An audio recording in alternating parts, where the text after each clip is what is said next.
안녕하세요. 코로나 때문에 많이 지치고 힘드시죠? 이번 특별 가정 예배를 통해서 하나님의 사랑과 위로를 듬뿍 받으시기를 축복합니다. 하나, 둘, 셋. 사랑합니다. 할렐루야. 특별 가정 예배 첫날을 시작합니다. 우리와 함께 하시는 그 예수님의 이름을 함께 찬양하도록 하겠습니다.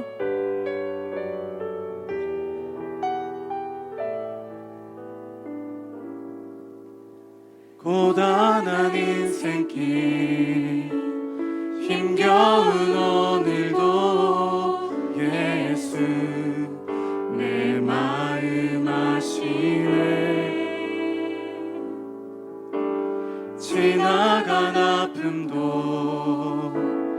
마주할 세상도 예수 내 마음 아시네. 다시 한번 고단한 인생길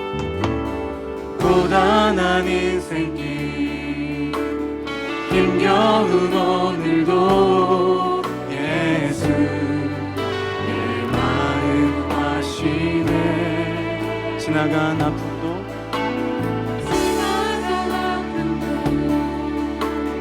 마주할 세상도 예수 내 마음 아시네. 믿음의 눈 들어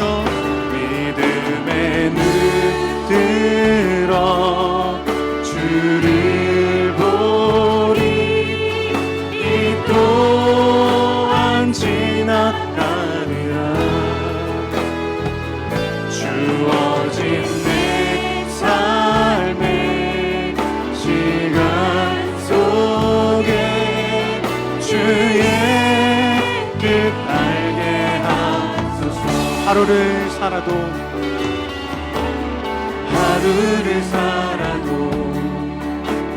기쁨으로 가리. 예수 늘 함께 하시네. 후회도 염려도 온전히 맡기리. 예수 늘 함께 하시네. 믿음의 눈 들어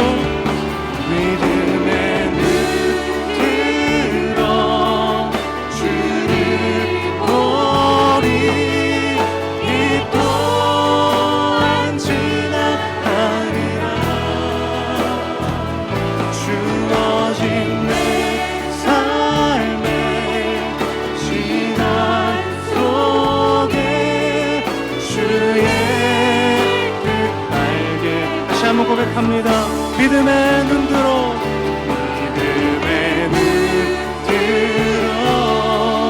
주를 보리. 이 또한 지나가리라. 주어진 내 삶의 시간 속에 주의. 우리 목소리 높여 고백합니다. 믿음의 눈 들어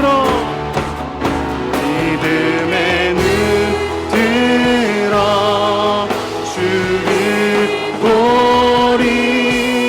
이 또한 지나가리라. 주어진 내 삶의 시간 속에 주의 뜻 알게. 다시 한번 고백합시다. 믿음의 눈 들어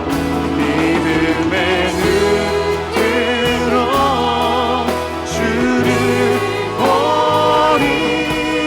이 또한 지나가리라. 주어진 내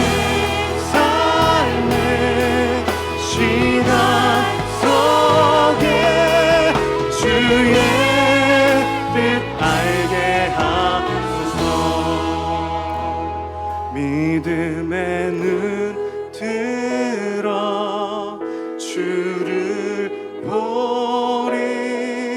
이 또한 지나가리라.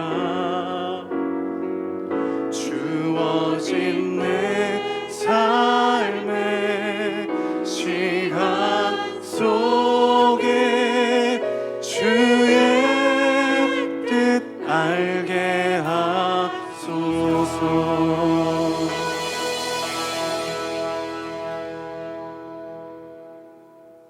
하나님의 말씀을 같이 찾도록 하겠습니다. 신약성경 마태복음 14장 22절부터 33절까지 말씀입니다. 마태복음 14장 22절부터 33절까지 말씀을 제가 봉독하겠습니다. 예수께서 즉시 제자들을 재촉하사 자기가 무리를 보내는 동안에 배를 타고 앞서 건너편으로 가게 하시고 무리를 보내신 후에 기도하러 따로 산에 올라가시니라. 저물매 거기 혼자 계시더니 배가 이미 육지에서 술이나 떠나서 바람이 거스름으로 물결로 말미암아 고난을 당하더라. 밤 사경에 예수께서 바다 위로 걸어서 제자들에게 오시니 제자들이 그가 바다 위로 걸어오심을 보고 놀라 유령이라 하며 무서워하여 소리 지르거늘 예수께서 즉시 이르시되 안심하라 나니 두려워하지 말라.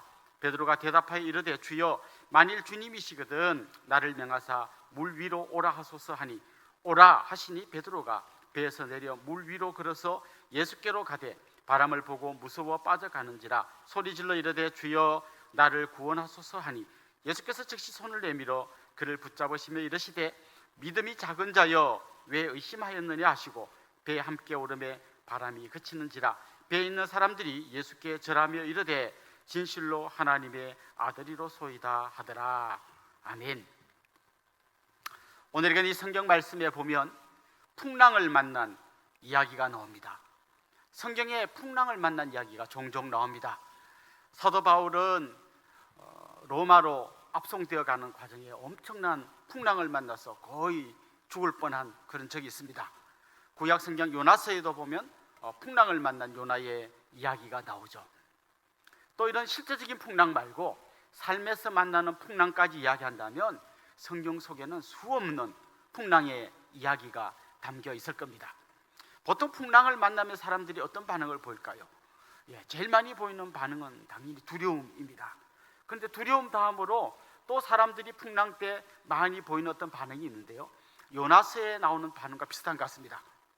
이 풍랑이 누구 때문이냐, 누구 탓이냐, 이런 데 사람들이 굉장히 관심이 많습니다. 누구 때문에 풍랑이 일어났는가? 사실 그렇게 질문하는 배경에는 뭔가 하면 누군가 뭘 잘못했고 그것 때문에 하나님이 심판하신다는 전제가 깔려 있습니다. 요나서의 풍랑은 사실 그런 겁니다. 요나가 잘못했고 잘못한 요나를 하나님께서 지금 심판하고 있는 것이죠. 그러나 그렇지 않은 풍랑도 있다는 겁니다. 오늘 우리가 읽은 이 본문에 나오는 풍랑은 불순종했기 때문에 하나님께 징계를 받는 그런 풍랑이 아닙니다. 오히려 예수님께서 재촉하시면서 저 호수를 건너가라 라고 말씀하신 그 말씀에 순종해서 가다가 풍랑을 만난 겁니다. 그래서 우리가 어떤 다른 사람의 풍랑을 보고 그건 어떤 심판이라는 차원에서 함부로 이야기하면 안 됩니다. 그런 경우도 있지만 아닌 경우도 있기 때문입니다. 오늘 본문에서 주님께서 제자들을 이 풍랑이 있는 호수로 보내신 데는 다른 이유가 있었습니다. 이 풍랑을 경험함으로써 제자들의 믿음이 더욱 깊어지고 그들이 알지 못하는 걸 알게 하시고 깨닫게 하시고, 그래서 그의 믿음들이 정말 주님이 원하시는 그 크기로 계속해서 자라가기를 원하는 마음으로 주님은 이 제자들을 풍랑의 현장으로 보내셨던 것입니다.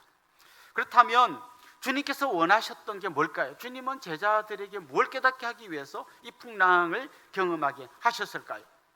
첫 번째는 예수님을 보는 눈을 바꾸기를 원하셨습니다.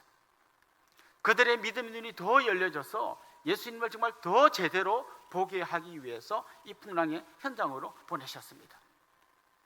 오늘 우리가 읽은 이 본문 앞부분에 나오는 이야기, 저 앞쪽에 보면 오병이어의 이야기가 나옵니다.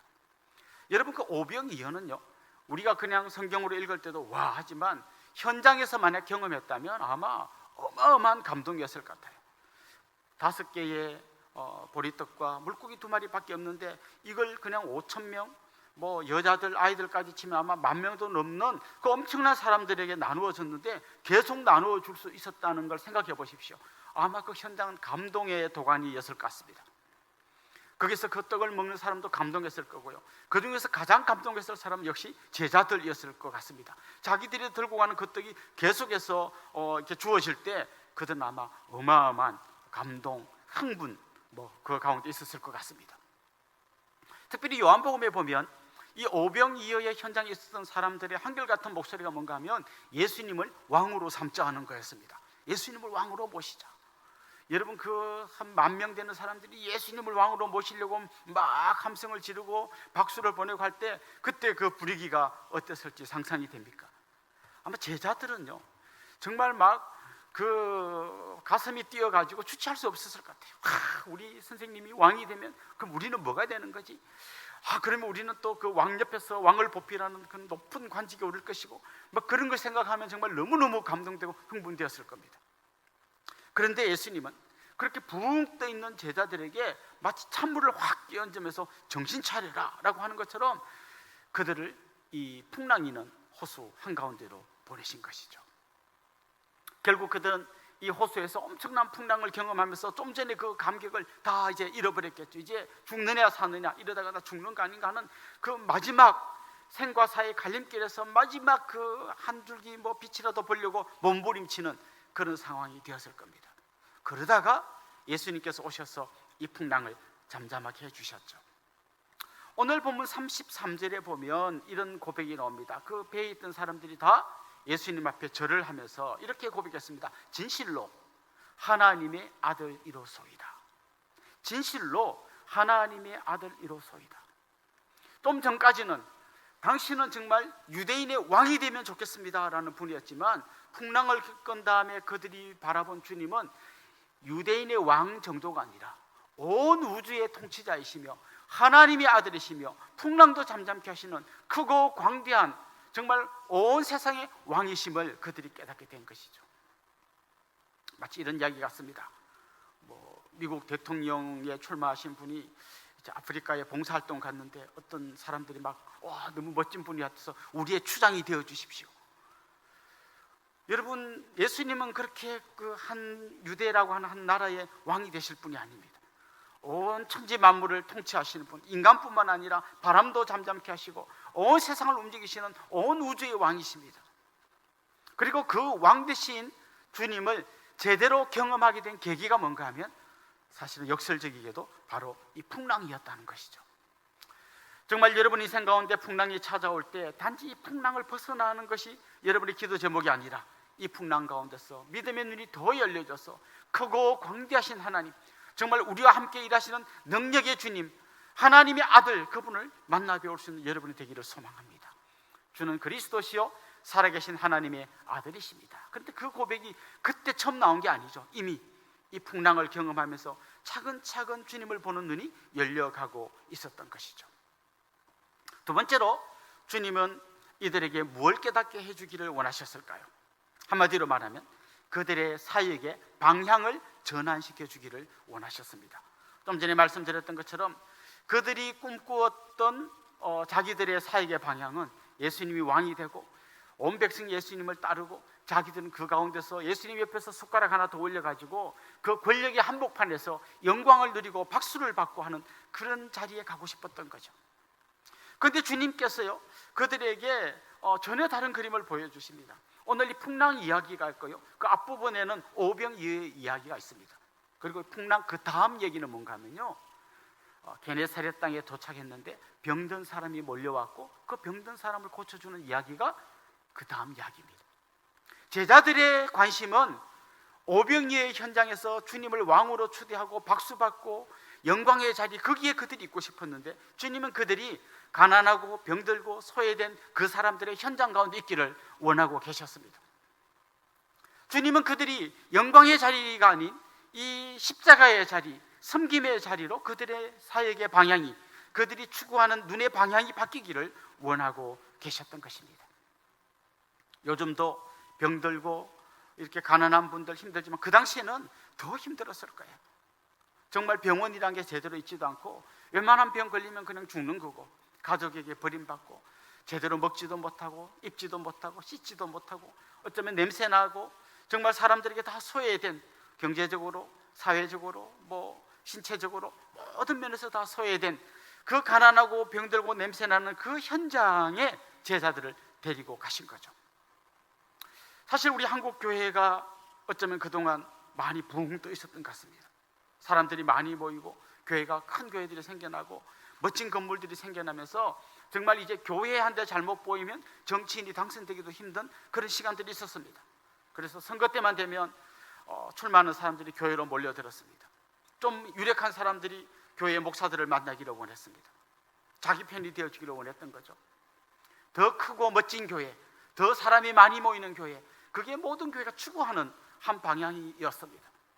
그래서 큰 대형교회를 이룬 분도 있고 대형교회는 아니지만 언젠가 저 방향으로 가고 싶어서 몸부림치면서 우리들이 온 게 아닌가 한번 돌아볼 필요가 있습니다.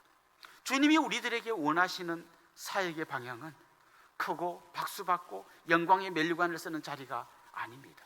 우리가 그런 일에 우리의 인생을 걸기를 원하지 않습니다. 오히려 주님은 우리가 가난하고 병들고 냄새나고 소외되고 사람들에게 버림받은 그들을 찾아가서 그들과 함께 울어주고 그들의 상처를 만져주고 그들의 손을 잡아 일으켜주는 그런 교회가 되기를 원하고 계십니다. 이번 코로나라고 하는 엄청난 풍랑을 겪으면서 이제 우리 교회도 정말 우리 교회가 커지고 사람들에게 박수받고 이름 내는 그런 교회가 아니라 소외되고 가난하고 병들고 냄새나는 그들을 향해 우리의 발걸음을 옮기는 그런 귀하고 복된 교회가 되기를 원하고 그런 우리 온 성도님들이 될 수 있기를 주님의 이름으로 축원합니다. 마지막으로 이 풍랑을 통해서 주님께서 알려주고 싶었던 게 있습니다. 주님은 우리가 풍랑을 겪을 때 그 현장에 오신다는 것입니다. 사실 지금 제자들은 주님과 함께 배를 타고 가는 중이 아닙니다. 주님은 호수 저쪽 편에서 기도하러 산에 올라가셨고 제자들만 지금 호수 가운데로 배를 저 가고 있는 중입니다. 그러다 풍랑을 만난 거죠. 제자들은 주님이 그들의 풍랑의 현장에 올 것을 상상도 못했습니다. 0.1%도 상상 못했습니다. 우리 주님은 지금 저 호수 건너편에 계시다라고만 알고 있었습니다. 그래서 실제로 주님이 오셨을 때 그들은 유령이 아닌가 두려워했습니다. 혹시라도 그들 마음속에 주님이 혹시 오시는 거 아닌가라는 기대가 1%만큼이라도 있었다면 주님이 오셨을 때 드디어 오셨군요 이랬을 거예요. 그런데 그렇게 하지 않았습니다. 혹시 유령이 아닌가, 정말 주님이 올 거라고는 상상도 못했던 거죠. 그런데 주님은 풍랑의 현장 한가운데로 오셨습니다. 그리고 말씀해 주셨습니다. 안심하라, 나니 두려워하지 말라. 안심하라, 나니 두려워하지 말라. 주님은 그들에게 당당하게 말씀해 주셨습니다. 우리가 아무리 힘들고 어려운 풍랑을 겪을 때도 주님은 바로 우리의 아픔의 현장, 눈물의 현장, 고통의 현장 가운데 함께 계십니다. 문제는 뭔가 하면 우리 눈이 닫혀서 주님이 우리 가운데 계시는 걸 알아보지 못한다는 거예요. 주님은 이 현장 가운데 오실 뿐만 아니라 이 현장을 완전히 제압하십니다. 풍랑 한가운데로 들어오셨을 뿐만 아니라 풍랑을 주님의 발로 밟아버리십니다. 거기서 끝이 아닙니다. 이 놀라운 승리의 현장에 베드로를 초청하십니다. 주님, 제가 그리 갈까요? 야, 위험해, 오지마. 그렇게 하지 않았습니다. 오라고 하셨습니다. 초청하셨습니다. 그 풍랑을 제압하고 승리하는 그 현장에 베드로를 초청하셨습니다. 이 사건은 아마 베드로의 일생에 굉장히 깊은 어떤 생각을 각인시켜준 사건이 되었을 겁니다. 이후에 베드로가 정말 교회의 지도자가 되어서 수많은 사역을 감당할 때 자기의 크기로, 자기의 힘으로 넘어설 수 없는 수많은 문제들을 만나지 않았습니까? 그때마다 베드로는 이 사건을 떠올렸을 겁니다. 지금 나는 혼자가 아니다. 이 고난의 현장에, 고통의 현장에, 눈물의 현장에, 엄청난 풍랑의 한가운데 주님이 오신다. 오실 뿐만 아니라 온 우주의 주인이신 주님이 이 풍랑을 잠잠하게 하실 것이다. 나는 할 수 없지만 주님은 하신다. 주님은 혼자서만 그 승리를 누리시는 것이 아니라 나를 이 승리 현장에 초청하셨던 분이다. 이번 이 일을 통해서도 하나님 우리에게 놀라운 감동을 허락하실 것이다. 그런 믿음을 확실히 그에게 심어 주셨던 것이죠. 사랑하는 성도 여러분, 요나 때의 선원들은 이 풍랑이 누구 탓이냐에 집중해 있었습니다. 그러나 주님은 오늘 본문에서 이게 누구 탓이냐를 알려주시는 것이 아니라 이 풍랑을 통해서 믿음의 눈이 열려져서 주님을 더 제대로 알고 믿기를 원하고 계십니다. 영광의 자리가 아니라 오히려 고난의 자리, 숨김의 자리로 우리가 나아가기를 원하고 계십니다. 그리고 마침내 우리가 이 풍랑 가운데서 주님과 함께 승리하기를 원하고 계시는 것입니다. 가정에서 예배 드리시는 온 성도 여러분, 여러분의 가정이 어떤 풍랑을 만나더라도 이 풍랑에는 의미가 있습니다. 이 풍랑을 통해서 오히려 여러분이 더 믿음의 눈이 열려지고 정말 제대로 된 길을 향하여 나아가면서 승리를 경험하는 그런 주인공들이 될 수 있기를 주님의 이름으로 축원합니다. 기도드리겠습니다. 살아계신 우리 하나님 아버지, 우리의 인생 가운데 불어오는 수많은 풍랑 앞에서 때로는 좌절하고 때로는 누구 탓인가 밝히려고 몸부림칠 때가 많았습니다. 주님 기도합니다. 이 풍랑을 통해서 우리 믿음의 눈이 열려지게 하여 주시옵소서. 주님을 제대로 알아보게 하여 주시고 그 주님과 함께 승리의 놀라운 경험을 하는 우리 모든 믿음의 동력자들이 되게 하여 주옵소서. 박수받고 영광의 자리에 가기를 기뻐하기보다는 정말 가난하고 소외된 자들을 향하여 우리 발걸음을 옮길 수 있는 그런 개인, 그런 가정, 그런 교회가 되게 하여 주시옵소서. 감사하고 예수님의 이름으로 기도드리옵나이다. 아멘. 공동 기도문으로 함께 기도하겠습니다. 코로나 바이러스로 어려움과 고통의 시간을 보내는 모든 국민들과 성도들을 지켜주시고 풍랑 속에서도 믿음을 지키며 우리와 함께 하시는 예수님을 바라보는 믿음의 눈을 뜨게 하여 주시옵소서.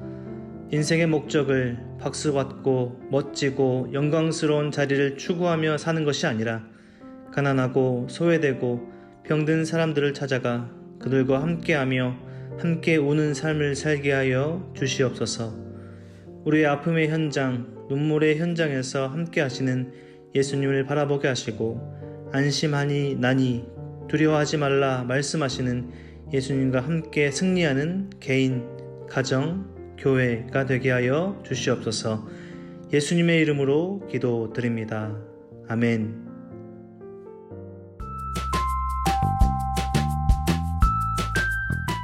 특별 가정예배 영상은 월요일부터 토요일까지 은혜동성교 유튜브 채널에 업로드가 됩니다.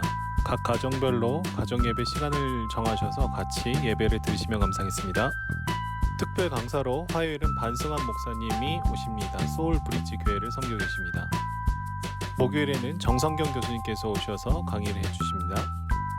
화요일은 코로나 키트 선물 상자를 교회 오시면 드라이브 스루로 전달을 해드립니다. 낮에는 12시부터 2시까지, 밤에는 7시부터 9시까지입니다. 혹시 시간이 안 되시는 분들은 교회에 저희가 비치해 놓으니까요, 편안한 시간에 가지러 오시면 될 것 같습니다. 자, 목요일은 쿡방 라이브가 진행이 됩니다. 담임 목사님과 함께하는 쿡방 라이브 저녁 6시 30분에 유튜브 라이브로 진행이 됩니다. 자, 우리 금요일에는 마스크 목걸이 만들기가 있는데요. 화요일날 받아가신 코로나 키트 그 선물 상자에 있는 이 마스크 목걸이를 만드셔서 우리 이웃들에게 전달을 해주시면 감사하겠습니다. 여러분, 코로나 키트 선물 박스에는 손세정제, 비타민, 그리고 마스크, 그리고 저희가 금요일날 만든 마스크 목걸이를 같이 넣어주셔서요, 한 2-3만 원대 정도를 준비해 주셔서 우리 이웃들에게 전달해 주시면 감사하겠습니다. 예배드리는 모습, 쿡방에 함께 참여한 모습, 그리고 박스를 전달한 모습 인증샷을 찍으셔서 교회 홈페이지에 업로드를 해주시면 감사하겠습니다. 업로드를 해주시는 분들에 한해서 소정의 선물을 드리도록 하겠습니다. 감사합니다.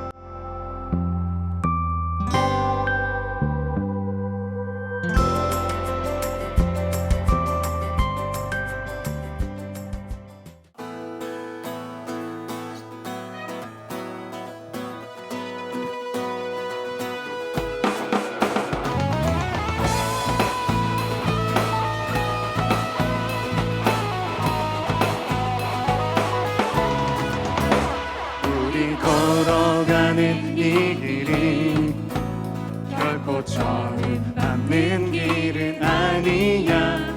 수천 년 동안 온 땅 곳곳에서 주님 따른 흔적이 있으니 우리 걸어가는 이 길이 낯선 낯설고 두려워 보일지라도 삶의 무게를 뚫고 흘러들어오는 주님 부활의 생명을 봐. 우리 함께 손잡고 가세. 조금 느리고 어려울지라도 주님 부르신 그 감격 붙잡고 손잡고 함께 가세. 우리 함께 손잡고 가세. 때론 더디고 힘겨울지라도 주님 부르실 그날을 향하여 손잡고 함께 가세.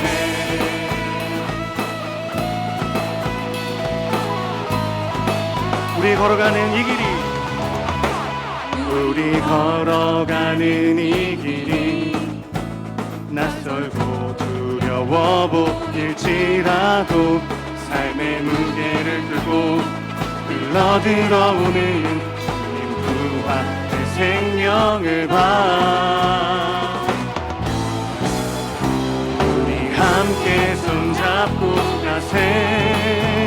조금 느리고 어려울지라도 주님 부르신 그 감격 붙잡고 손잡고 함께 가세. 우리 함께 손잡고 가세. 때론 더디고 힘겨울지라도 주님 부르실 그날을 향하여 손잡고 함께, 우리 함께 손잡고 가세. 우리 함께 손잡고 가세. 조금 느리고 어려울지라도 주님 부르신 그 감격 붙잡고 손잡고 함께 가세. 우리 함께 손잡고 가세. 때론 더디고 힘겨울지라도 주님 부르실 그날을 향하여 손잡고 함께 가세.